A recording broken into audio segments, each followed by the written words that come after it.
Pour celles et ceux qui écoutent cet épisode au moment de sa sortie, c'est la rentrée et je suis giga heureux. Heureux de continuer les enregistrements de Flamboyant. Merci à ceux qui laissent 5 étoiles sur Apple Podcast, à ceux qui le recommandent et qui en parlent sur les réseaux sociaux et dans la presse. Merci à tous les artistes qui acceptent d'y participer et de venir s'y raconter. Pour cette reprise, je suis trop content de vous partager ma discussion avec Arthur. Oui, on a le même prénom. Vous l'avez peut-être déjà aperçu ici ou là, en vrai ou sur les réseaux sociaux, sous le nom de Mini Majesté.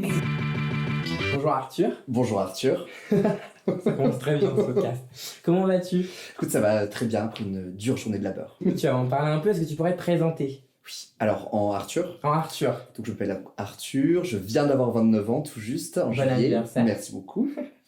Dans la vie de tous les jours en civil, je suis ingénieur en colorimétrie dans une boîte qui aime pas trop que je prononce son nom. Donc, on va la taire. Très bien. Mais je fais un métier de cadre supérieur, quoi. Ok. Le truc que tu fais quand tu sors de 5 ans d'école d'ingénieur. Ok. Alors moi je suis pas du tout ingénieur, ça va se D'accord. sentir dans ma question. Qu'est-ce qu'être ingénieur en colorimétrie ? Je m'occupe en fait de gérer la couleur sur 2 grosses machines à étiquettes. Tu vois, genre c'est des imprimantes. Ouais. Tu vois, par exemple, le Coca-Cola, Ouais. il va avoir le rouge Coca-Cola, quoi. Ok, en fait Donc, vous travaillez pour des marques. Ouais, c'est ça. On va travailler pour des gens qui travaillent pour des marques qui ont besoin d'avoir les bonnes couleurs. D'accord. Donc quand j'imprime un document et que je suis dégoûté parce que le rouge sur l'écran n'est pas le même sur le papier, il faut que ça pèse. Alors, oui, exactement, mais c'est normal que le rouge sur ton écran ne soit pas le même que le rouge sur ton papier. Très bien. T'es à Paris depuis longtemps ? Ça fait 6 ans. Ok, Donc, et t'es né où ? je suis né à Toulouse, dans le sud de la France. Après, j'ai fait quelques études à Grenoble, donc dans le centre. Et après, je suis venu à Paris pour le boulot. Dans tous ces différents lieux, la culture queer dans sa globalité, puis la culture drague, elle est venue à toi ou t'as été la chercher ? C'est arrivé comment ? Je sais plus si... Elle est plutôt venue à moi, je dirais, mais il y a assez récemment, c'est quand j'étais à Paris. C'est-à-dire que quand j'étais à Toulouse ou à Grenoble, donc là où j'ai fait mes études, je traînais pas du tout dans le milieu queer, Ouais. encore moins dans le milieu drague, et je traînais plutôt dans le milieu gay. D'accord. Standard, tu vois, je me suis assumé en tant que mec cis, homo, quand j'avais 13-14 ans. Ouais.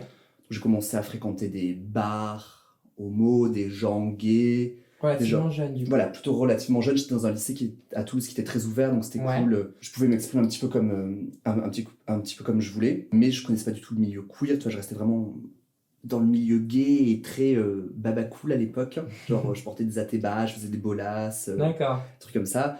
Après, je suis allé en école d'ingénieur, où là, du coup, j'étais dans un milieu totalement hétéronormé et où j'avais très peu de connaissances homo et qui était donc vraiment dans le côté homo, yag, qu'on connaît de nos jours, très folophobe, très masque for masque, tout ça. Et c'est qu'en arrivant à Paris, au bout de 2 ans à Paris, que j'ai commencé à découvrir qu'il existait autre chose via des soirées. Genre, ah tiens, une soirée gay, c'est comme la House of Moda, ah cool, ok, qu'est-ce que c'est ?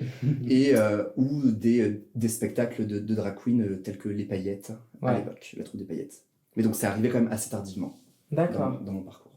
Et du coup, c'est intéressant parce que tu as parlé du coup de tes études d'ingénieur. J'imagine que ta perception sur le monde professionnel et des études avec un tel poste ou dans ce secteur doit être intéressante en tant que personne queer.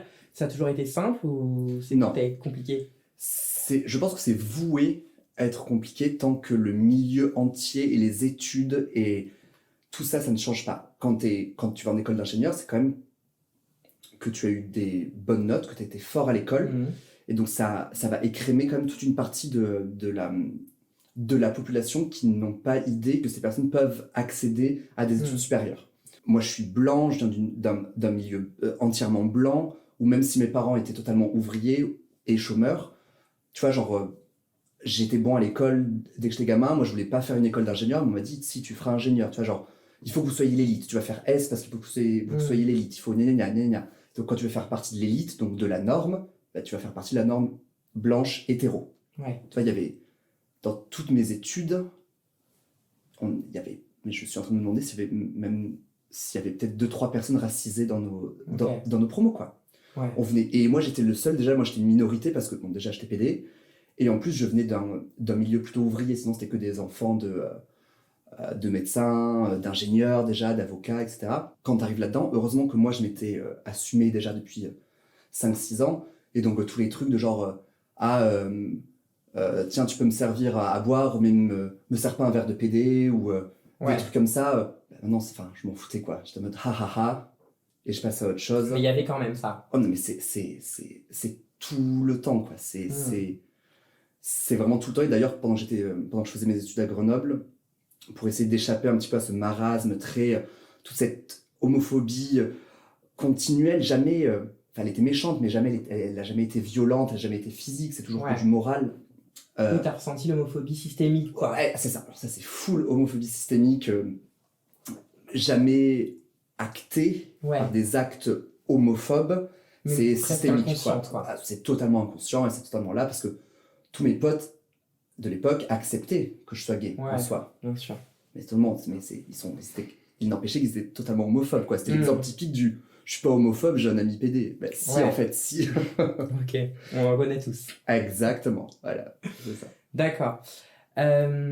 Du coup, donc à Paris, tu rencontres un peu la culture queer, la culture drag. Qu'est-ce qui t'intéresse à l'époque là-dedans? M'évader un petit peu, parce que j'arrive à Paris, je connaissais personne, il n'y avait aucun de mes potes qui m'avait suivi à l'époque, donc je débarquais un petit peu tout seul. Et du coup, il fallait que je commence à sortir. Donc, je commençais à sortir à la Java. Je sais même plus pour quelle soirée c'était. C'était pas pour une moda, c'était pour une... Je sais, aucune idée. D'accord. Je commence à sortir, à rencontrer des gens. J'essaie d'aller plutôt dans des soirées gays. Puis là, je commence à rencontrer des mecs. Je commence à sortir avec des mecs. C'était nouveau? Ouais. Non. J'avais déjà eu plein de relations avant. À nouveau, je m'étais assumé très tôt et dans tous les sens du terme. Ouais. J'ai eu cette chance-là de pouvoir le faire. Mais bon, à Paris, je me suis dit, comment est-ce que je vais... découvrir des gens, j'ai fait du milieu associatif et rencontrer des mecs pour me faire... Ce qui est déjà pas mal. C'est ça, pour commencer à rentrer dans le milieu gay. Puis après, je me suis rendu compte que c'était pas assez, il y avait un petit... je sais pas, ça a commencé à me lasser. Ouais. Puis en même temps, t'as le milieu queer qui arrivait vers moi, comme je te disais, avec des événements que je voyais passer qui avaient l'air un peu plus... les paillettes. Ouais, les paillettes... des soirées House of Moda, genre waouh, des soirées lookées, j'étais en mode ok, c'est un anniversaire, enfin, c'est comme des soirées d'anniversaire où t'es looké, je sais pas quoi. Ouais. Pas du tout. Mais c'est tout ce moment-là où c'est arrivé, où je me suis dit, ah tiens, ça peut être cool, et où j'ai navigué un peu moins dans le milieu gay, un peu plus dans le milieu queer, sans comprendre à l'époque qu'il y avait une différence. Mais d'ailleurs, au-delà de ta rencontre avec le milieu queer, je pense que c'est une rencontre pour tout le monde, dans le sens où il n'y avait pas tant de soirées queer que ça à l'époque. Très, très clairement, et puis en plus venant de Grenoble ou de Toulouse, à Grenoble c'était zéro niette. À Toulouse, il y en avait quelques-uns, mais je suis parti de Toulouse quand j'avais 19 ans, donc je sortais, mais pas non plus des masses. Et puis ouais, effectivement, ça n'existait pas beaucoup, alors c'était tellement pas du tout mainstream, tellement underground, que en fait, il n'y avait aucune publicité qui était faite. En fait, tu vois, t'avais pas d'événements Facebook, c'était que peut-être au bouche à oreille que ça se faisait. T'avais des squats Transpédéguine, il y en a eu toujours qui faisaient des soirées et des collectifs et tout ça, mais c'est juste que ça se transmet du bouche à l'oreille. Tu connais pas sinon. D'ailleurs, c'est intéressant parce que donc là, tu as évoqué brièvement la popularisation des drags, ou en tout cas du queer, et on va un peu parler de cette perception de la culture drag, alors justement le terme culture, c'est peut-être celui qui pose le plus de problèmes, en tout cas la perception qu'ont les gens des drag queens. Je sais pas s'ils se rendent tous compte de la culture qu'il y a derrière, et c'est ce qui peut d'ailleurs interroger. J'ai l'impression que tout le monde voit ça à la fois positivement, mais on perçoit un peu les limites. J'ai lu que tu avais dit au magazine Antidote, dès que la culture drag va devenir mainstream, elle va se dépolitiser. C'est déjà arrivé aux États-Unis, une édition de RuPaul version UK est prévue. Et il y a une énorme levée de bouclier de la part des queens anglaises qui ont la particularité d'être très politisées. Il y a une visibilité accrue, mais qui reste finalement en surface. On passe du pourquoi tu fais du drag à tu marches trop bien en talons. Est-ce que c'est quelque chose que tu perçois vraiment aujourd'hui, même ici en France et à Paris, depuis ton évolution? C'est vraiment là.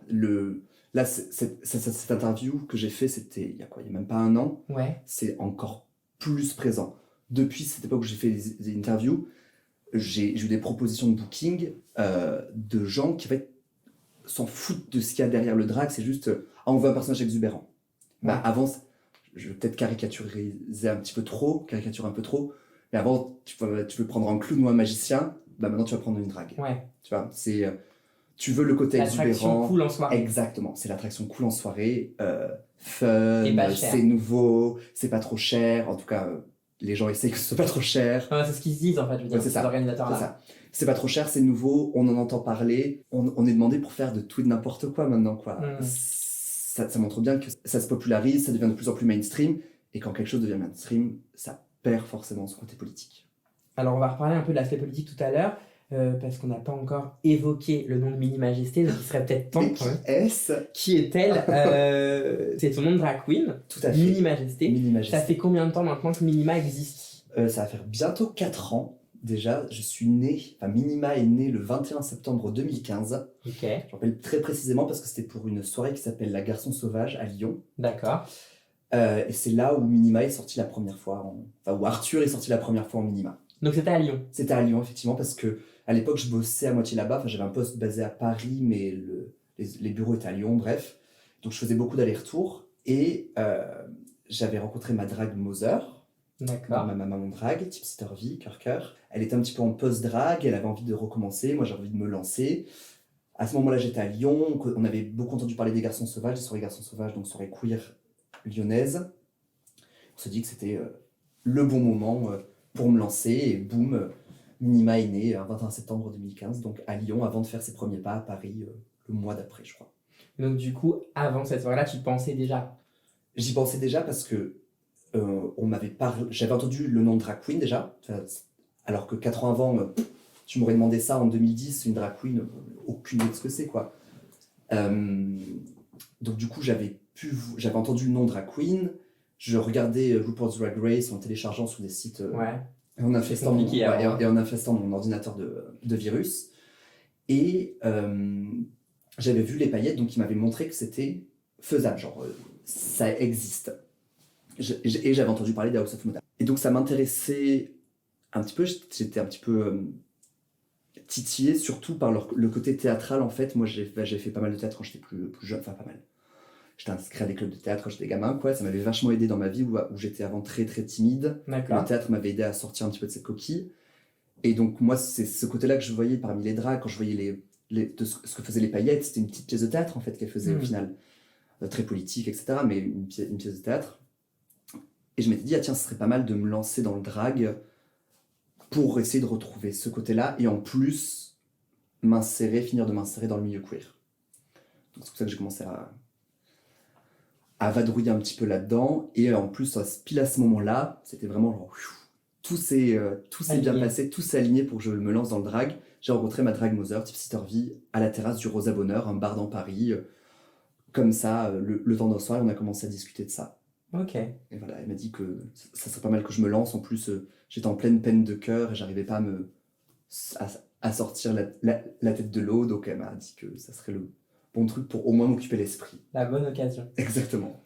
Je demande toujours à mes invités ce que le drag leur a apporté. Tu parles de confiance en soi notamment. J'imagine que toi, tu as évolué aussi grâce à ce personnage de Mini Majesté. Est-ce que tu peux m'en parler un peu? Bien sûr. Mini Majesté a beaucoup apporté à Arthur et Arthur a beaucoup apporté à Mini Majesté. Au début, j'avais vraiment créé un personnage, Mini Majesté, je changeais ma voix. C'était vraiment un personnage totalement différent. Après cette... je sais pas si le terme est bon, cette dichotomie, mais cette différence, c'était trop important. Je savais plus si j'étais en Minima, si j'étais en Arthur, pourquoi est-ce que cette partie de moi était Minima. Enfin, c'était trop bizarre. Du coup, maintenant, j'ai totalement cassé les barrières et Minima est devenu juste une extension d'Arthur. Donc, du coup, Minima a beaucoup aidé Arthur et Arthur aide beaucoup Minima. Ça va dans les deux sens, dans les trucs aussi bêtes que... là, je me balade toujours avec un éventail parce que j'ai chaud. C'est plutôt un attribut féminin.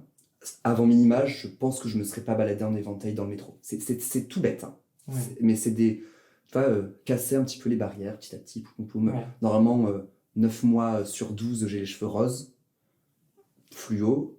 Les 3 autres mois, c'est parce qu'il faut que je les laisse reposer parce qu'ils sont dead. Donc 9 mois sur 12, j'ai les cheveux roses, parce que j'adore ça. Je l'aurais jamais fait avant Minima. Ok. Plein de petits trucs comme ça. Il reste encore une longue route à parcourir pour finir de me déconstruire et déconstruire les normes mecs qu'on m'a imposées. Mais quand même, ça m'a un petit peu aidé. Et puis, Minima, c'est quand même nourri de tout le passé théâtral et la confiance en soi qu'avait déjà Arthur pour se construire aussi. Donc, il y a vraiment un échange non-stop.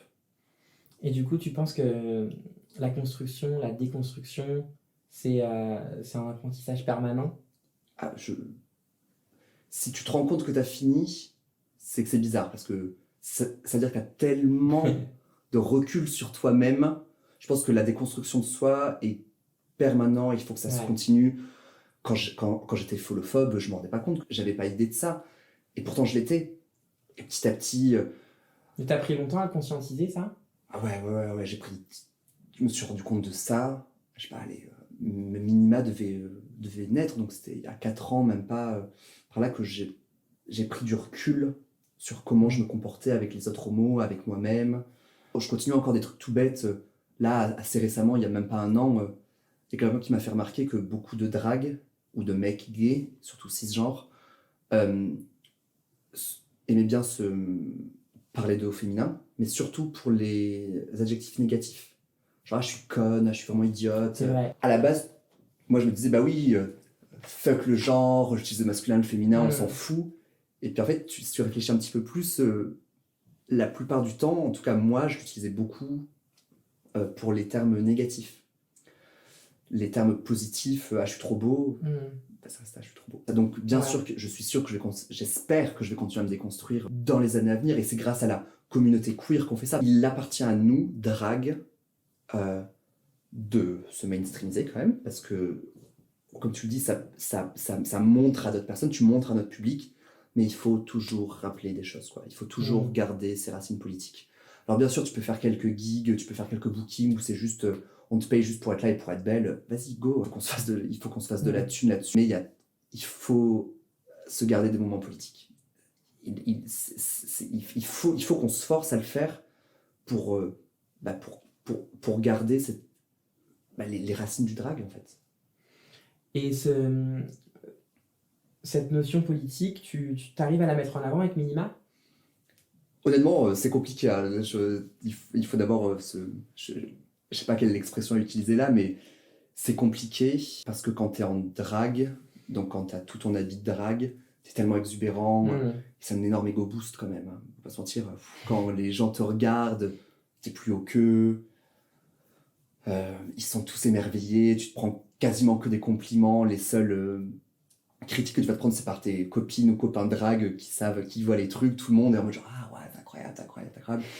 Donc c'est facile de se laisser glisser sur cette pente-là, et c'est dommage. Il faut essayer de garder, ne serait-ce que quand tu fais des perfs, je sais pas, faire des perfs un petit peu politiques. Moi, à mon niveau, je sais que tous les ans, avec Enza Fragola, j'organise un événement qui s'appelle le Cidraction. Tu peux nous en parler un peu? Ouais, le Cidraction, en fait, tous les 1er décembre aux alentours, le week-end autour du 1er décembre, c'est la journée mondiale de lutte contre le sida et les hépatites. Et avec Enza Fragola, on s'est associé avec le Cidaction, donc une asso de lutte contre le VIH et les hépatites, pour aller récolter de la thune dans la rue. Et c'est Enza qui a eu l'idée au début, parce qu'à Amsterdam, ça fait une éternité qu'ils font ça, je crois une dizaine d'années, où ils vont récolter de l'argent dans les bars. En France, t'as pas trop le droit de récolter de l'argent dans les bars parce que ça s'appelle de je sais pas quoi et c'est interdit par la loi.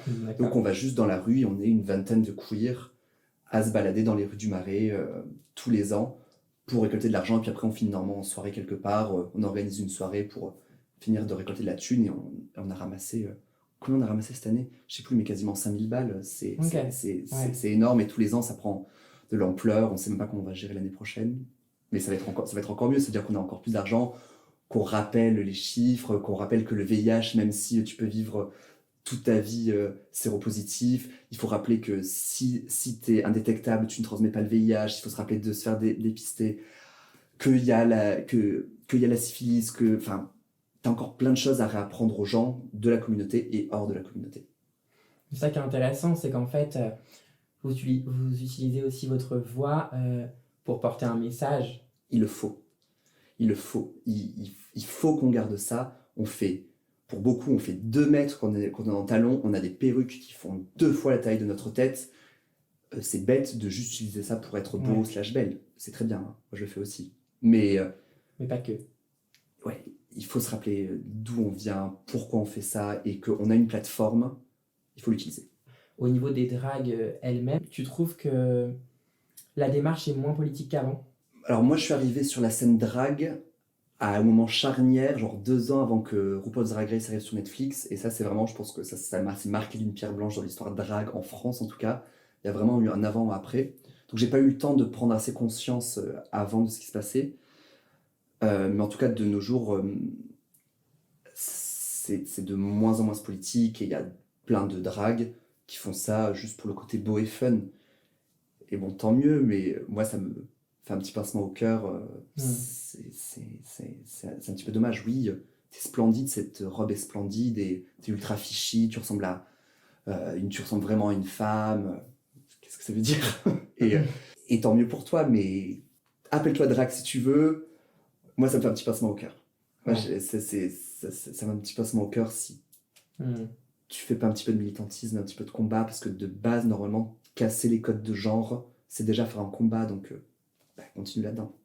Ouais. Enfin, juste fais pas ça pour te faire remarquer, être beau, être belle. Même si t'as toujours 1 ou 2 épisodes en RuPaul's Drag Race où ils essaient de repolitiser un petit peu ça, genre, je crois, si je me souviens bien, c'est la dernière saison où ils ont fait un musical sur Trump, il y a 2 saisons, enfin bref, des trucs sur le réchauffement climatique, les 50 ans de Stonewall, je sais même plus s'ils ont fait ça. Enfin bref, ils essaient de repolitiser un petit peu. T'as quand même 80% du temps, toutes les queens qui sont là, déjà, c'est des mecs cisgenres, et ils sont ultra polished, et il faut qu'ils soient super beaux, super belles, et ils vont se faire shader sur leur maquillage, sur leur perruque, ou quoi que ce soit, et puis au final, tu les vois performer, tu les vois faire des lip sync que s'ils ont perdu, en fait. C'est très bizarre. Oui, c'est vrai. Donc, t'as un flow continu de ça, donc forcément, quand on te nourrit que de choses comme ça, tu vas tendance à aller dans le sens du courant. Et tu penses que RuPaul's Drag Race, en fait, ça a un aspect positif ou plutôt négatif maintenant sur le drag? Enfin, c'est vraiment les deux. Je me suis déjà vachement posé la question sur est-ce que ça fait du bien à la communauté de drag que RuPaul's Drag Race arrive sur Netflix ou soit plus populaire. Oui, ça fait du bien parce que ça permet à des gens maintenant vraiment d'en vivre, parce que ça apporte plus de booking. Enfin, genre, je veux dire, moi, l'année dernière, j'ai animé 2 conventions de tatouage. Enfin, en drag.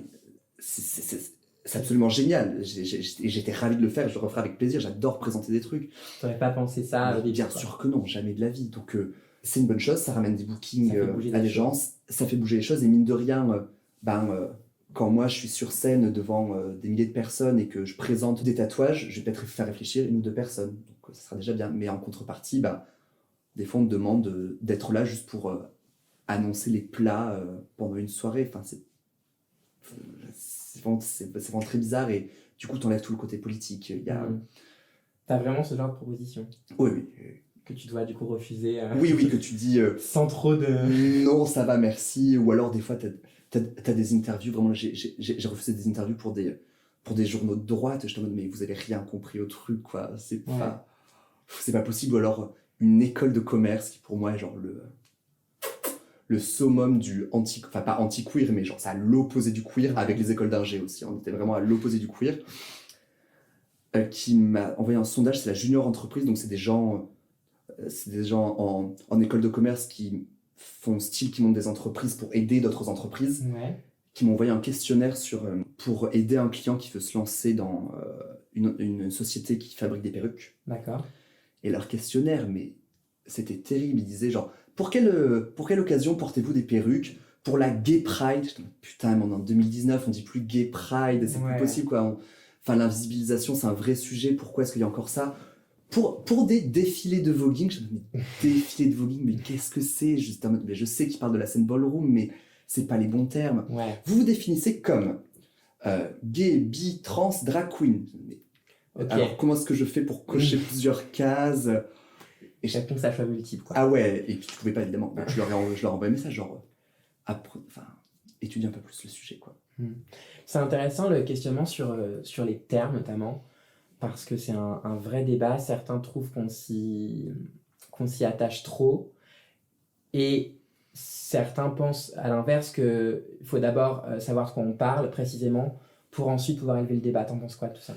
C'est très intéressant et je pense qu'on vit dans une société très clivée où il faut avoir un avis sur tout et il faut qu'il soit tranché. Et ça se voit encore plus parce que la plus grande plateforme de drame et de conflit, c'est Twitter. Twitter, bon maintenant on passe à 280 caractères, mais avant on était à 140 caractères. C'est-à-dire que tu as 140 caractères, c'est moins qu'un texto de l'époque, pour écrire ce que tu veux dire. Donc il faut que tu sois clivé et que tu utilises les bons mots. Donc les mots ont vraiment un sens. Je serais plutôt tendance à dire que on s'en fout des mots. Dans mon monde idéal, on n'a plus à se définir, à se mettre dans des cases. Dans la réalité, dans la société dans laquelle on vit, on a besoin d'utiliser les bons mots parce que les mots ont du sens et ont du poids. Ce que j'aime beaucoup, moi, dans ton personnage, je peux parler de personnage, hein, tu m'arrêtes si... J'utilise le mot personnage si on est dans les mots, mais c'est pas grave, non. Ce que j'aime, c'est que je le trouve assez juste, ce personnage. Je trouve Minima assez juste, c'est-à-dire que ton projet, ton art me semble engagé, il me semble assez ancré dans les réalités politiques et sociétales, mais en même temps, tu as un truc hyper positif dans ton drag, c'est-à-dire que tu as une présence, tu joues sur le côté joyeux, presque ludique. Et est-ce que tu t'en rends compte? Est-ce que c'est voulu? Tu cherches à faire ça? Déjà, merci. Parce que je trouve que tu as assez bien défini Minima. Et à la base, c'est pas vraiment choisi, voulu d'apporter du bonheur, mais c'est juste que être en Minima m'apporte, moi, Arthur, du bonheur. Donc c'est juste que je le retranscris. C'est vraiment tout bête, mais moi, donc, tous les dimanches, j'anime un bingo drag. On va y venir. Genre, c'est littéralement passer 3 heures à annoncer des numéros. Et j'adore faire ça, quoi. Et j'adore juste dire le 23 et trouver un truc à dire. Et puis, tous les X numéros, faire repasser un petit message de prévention. Mais dans la bonne humeur, quoi. Enfin, on est là pour être fun quand même, quoi. Après, pendant des performances, tu peux apporter un message beaucoup plus lourd, beaucoup plus dense, beaucoup plus noir. Mais moi, pour moi, le drag, pour mon drag, en tout cas, Minima, se doit d'être joyeuse. Parce qu'il y a assez de choses horribles qui nous arrivent à la communauté LGBTQ, qui arrivent dans le monde en général, pour qu'on soit trop dark. Moi, c'est pas mon côté. Je verrai toujours le verre à moitié plein. Sauf pour le destin de la Terre, où ça sera catastrophique d'ici 100 ans. Mais bon, tant qu'à faire, autant en profiter. C'est certain. Du coup, on va parler du bingo drag. Est-ce que tu peux me parler un peu de cette soirée? Alors cette soirée, donc la Fédération Française du Bingo Drag Apéro, de son petit nom, FFBDA, se déroule tous les dimanches dans un bar qui s'appelle À la Folie, qui est dans le parc de la Villette, dans le 19e arrondissement à Paris.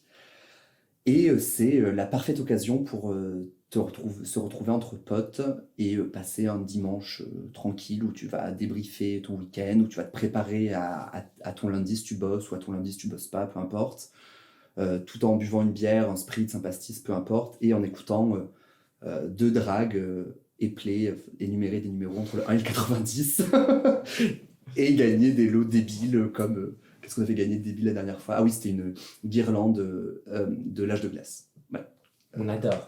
Pourquoi pas, c'est ça, exactement. Alors cette soirée, en fait, elle existait avant moi. Ouais. Les bingo drag de base, de toute façon, c'est quelque chose de standard dans la communauté drag, de la même façon que les brunchs, les lip-sync et les animations en soirée. Le bingo drag, c'est assez standard, mais plutôt aux États-Unis. Et ça existait déjà avec un autre collectif qui le faisait déjà à la Folie. D'accord. Il y a 4-5 ans. Ça s'est arrêté, à la Folie a arrêté de travailler avec ce collectif, mais il y a une personne de la Folie, Audrey Saint-Pé, qui trouvait ça vraiment cool. Et moi, j'avais remplacé des gens déjà pour le faire une fois. Elle avait bien aimé ce que j'avais fait, moi j'avais adoré le faire. Et ça va faire 2 ans maintenant, ouais, bien 2 ans, qu'on le fait de manière assez répétée. Et ça fait je sais plus combien de temps. J'ai essayé de trouver, mais je sais plus. Mais au moins 1 an qu'on le fait tous les dimanches. C'est toujours un plaisir? On va être honnête, non. Des fois, quand je suis sorti la veille, j'ai plus 21 ans et donc c'est dur. C'est très dur de se maquiller. Des fois, j'ai juste pas envie, quoi. Mais bon, même si j'ai juste pas envie, quand je serre mon corset, que je mets mes talons, j'arrive toujours quand même à trouver de l'énergie parce que les gens sont là pour toi. Donc, j'essaie de me dire que c'est quand même mon 2e travail et que il faut que tu fasses ton boulot. Donc, des fois, je dirais pas que je fake un petit peu. Si, des fois, je fake un petit peu la bonne humeur que j'ai, même si 80% du temps, 90% du temps, elle est totalement réelle et je suis vraiment ravi d'être là. Forcément, sur 52 dimanches dans l'année, il va y en avoir 5 ou 6 où je suis pas trop dans le mood, quoi. Ouais. Mais bon, ça me paraît logique. Tous ceux qui passent à Paris les dimanches, je conseille d'aller au bingo drag. Oui, c'est gratuit. C'est gratuit. Et c'est ouvert à toutes les personnes qui arrivent à ouvrir une porte. Voilà. Donc ça devrait aller. C'est ça. Et de toute façon, si vous n'arrivez pas à ouvrir une porte... Quelqu'un l'ouvrira pour vous. Exactement. Il y a toujours quelqu'un pour le faire pour vous. Donc ça c'est cool. Mais effectivement, j'en ai fait un et c'était un super souvenir. D'ailleurs, c'était ma première fois et un ami à moi est parti. Et j'ai fait cette erreur de garder sa grille. Oh mon dieu, je me rappelle pas. Oh, mon Dieu, et Mini Majesté m'a mis un coup sur la tête. Mais je l'ai très bien vécu. Ça m'apprendra pour la prochaine fois quand je reviendrai. On trouve, j'essaie toujours, en plus de trouver, j'essaie toujours de trouver des tricheurs ou des tricheuses. Alors, je n'étais pas triché dans mon plein gré, je n'avais pas connaissance de la règle. Hein. 100% des personnes disent ça. Et je shame 100% des personnes. Et fun fact, c'est même très drôle parce que là, maintenant, ma fille drague, avec qui j'anime pas mal les bingos, elle s'est fait booker pour animer un bingo privé. Et donc, maintenant, quand on trouve des tricheurs et des tricheuses, même si à chaque fois, ils ne le savaient pas, mais bon, on crie toujours shame, shame, shame, comme dans Game of Thrones, quand Cersei se fait shamer dans la rue. Et là, ma fille était bookée à un bingo privé. Et la personne qui l'a booké lui a vraiment demandé genre, est-ce qu'on peut shamer les gens? Est-ce qu'on peut shamer les gens? Il leur a dit, mais il y a personne qui triche. Oui, mais quand même, c'est drôle. Du coup, tous les dimanches à la folie, et avec toi, il y a une drag queen différente chaque dimanche. Ça. C'est toi qui l'as choisi? C'est moi qui l'ai choisi. Alors, je l'ai choisi comment? En fait, c'est parce que j'aime bien bosser avec elle. De temps en temps, je renouvelle un petit peu. Mais j'ai un pot dans lequel pas que je pioche, les pauvres, je les adore. Mais en fait, vu qu'on passe 3 heures à juste énumérer des numéros ensemble, et donc à discuter ensemble et à être en relation ensemble, il faut que ce soit des gens avec qui je m'entende bien, que je connaisse, que je comprenne, qu'ils me comprennent. Parce que des fois, il va manquer un truc et je suis en train de parler, il faut qu'avec des gestes ou mes yeux, l'autre personne comprenne que... Merde, il manque des trucs là à cette table. C'est un réel duo. C'est vraiment un réel duo. Il faut se renvoyer la balle aussi. Exactement. Il faut arriver à se renvoyer la balle, il faut arriver à chambrer l'autre, à se laisser chambrer. Et donc maintenant, j'ai vraiment un noyau dur de personnes avec qui je sais faire des bingos avec ces personnes, quoi. Et de temps en temps, je rajoute des nouvelles personnes. Par exemple, j'ai invité Étoile de Merde il n'y a pas très longtemps. Je vais le réinviter là parce que c'est très bien passé. Et de temps en temps, voilà, je propose à des nouvelles personnes de venir le faire. Et d'ailleurs, si des drag queens, des drag queers, des drag kings, des drags, peu importe, ont envie de tester et m'écoutent, là, n'hésitez pas à venir me le dire directement. C'est rarement moi qui viendrai vous chercher parce que si c'est pas vous qui manifestez l'envie, c'est déjà pas bon. Osez aller voir Minima. C'est ça. C'est le message. Et du coup, c'est intéressant. Du coup, est-ce que tu sais que, par exemple, il y a des amis à toi qui sont drag et avec qui tu sais que par exemple un bingo ça marcherait pas avec toi parce que c'est compliqué, parce que vous n'avez pas la même approche, le même type de drague? Non, toutes les personnes avec qui je suis proche en drague, je les ai invitées au moins une fois. En fait, on se connaît en drague, on s'entend bien en drague et le bingo c'est pas une performance, enfin c'est une performance, mais c'est nous. C'est notre amitié qui est dedans, qui est vraie, et donc il n'y a rien à faker, il y a juste à profiter de la relation qu'on a en dehors du bingo. Donc tous mes potes sont déjà passés par la case bingo. Les dragues, cet univers, les drag queens, etc., tu vois ça comme un esprit de famille? Alors il y a un esprit de famille, de soutien dans la communauté drague, qui est moins important qu'avant, car il est moins vital. Avant... dans les house des années 70-80, dans les milieux afro-américains, donc des États-Unis, et gays, il y avait vraiment ce besoin de soutien, parce que littéralement, les gens étaient à la rue. De nos jours, la majorité des dragues que je connaisse ont une situation plus ou moins stable, avec... t'as tout un éventail de stabilité, mais bon, tout le monde est à peu près stable et a moins besoin de ce cadre-là, de cette maison-là. Donc il y a toujours cet esprit de communauté moins vital. Il est quand même là parce qu'on est quand même plus discriminé que d'autres. Mais bon, il y a, comme dans toute communauté, des fights, des entraides. Au sein de cette communauté, j'espère que je ne suis pas trop utopique en disant ça, que si jamais on se fait attaquer de l'extérieur, toutes les barrières de fight, de drama, de thé qu'il y a pu avoir entre nous vont s'effacer parce qu'au final, il faut qu'on soit une seule unité, quoi. Il faut qu'on soit vraiment là pour soutenir les unes les autres envers le monde extérieur. Qu'on se batte, qu'on se fight les unes les autres entre nous. C'est normal, c'est comme ça que le monde marche. Puis en plus, on est drague, donc on a forcément quasiment toutes et tous un ego un peu plus surdimensionné parce qu'on est surdimensionné. Donc forcément, on va peut-être plus se fighter que la moyenne, mais j'espère que cet esprit de communauté est vraiment là si jamais on se fait vraiment attaquer de l'extérieur. Et je pense qu'il l'a parce qu'à chaque fois qu'il y a une copine ou un copain drague qui sort une interview qui doit être dans un média mainstream, je pense des fois où Shenara Tanjabi, Shetan avait sorti une vidéo pour, je sais plus quoi, où elle expliquait le drag, blablabla. Elle s'était pris des commentaires catastrophiques, mais forcément, des trolls sur Facebook. Et peu importe qui avait déjà eu du shade avec elle ou quoi que ce soit, on était toutes et tous allés répondre aux commentaires ou apporter du soutien ou quoi que ce soit. Donc je pense que cet esprit de communauté est quand même présent. Ouais. Et on arrive à la fin. Je pose toujours la même question. Est-ce que tu aurais un conseil pour celles et ceux qui aimeraient devenir faire du drag, drag queen, drag queer, peu importe, mais qui hésitent, qui savent pas comment s'y prendre? Comment s'y prendre, c'est en faisant des erreurs, beaucoup d'erreurs. Moi, j'aime bien garder sur mon Instagram les photos de mes premières sorties en drague qui sont vraiment pas là. Enfin, c'est pas qu'ils sont là, mais du coup, c'était vraiment pas trop ça. En tout cas, c'est pas le niveau auquel, même à l'époque, j'aspirais. Donc, il faut pas hésiter à sortir. Et je dis ça, il faut pas hésiter à sortir dans le sens où il faut pas hésiter à aller rencontrer les autres personnes. À nouveau, il y a de plus en plus de drague dans Paris. Si tu veux en faire quelque chose, il faut que tu ailles voir les gens.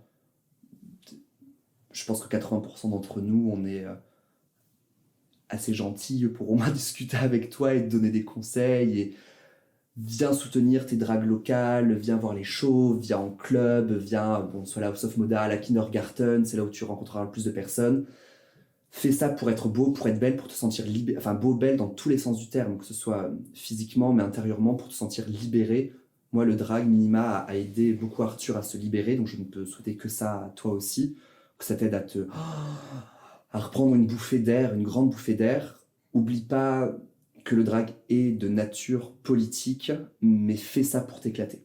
Il faut que tu t'éclates en club, en allant rencontrer des personnes, et que le drag soit là pour t'apporter une bouffée d'air qui soit un petit peu politique. Merci Arthur. Avec plaisir Arthur.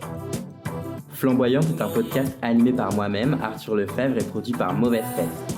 Si vous avez aimé cet épisode et que ce n'est pas déjà fait, vous pouvez écouter les précédents et aussi laisser 5 étoiles sur l'application Apple Podcast. Intense passion.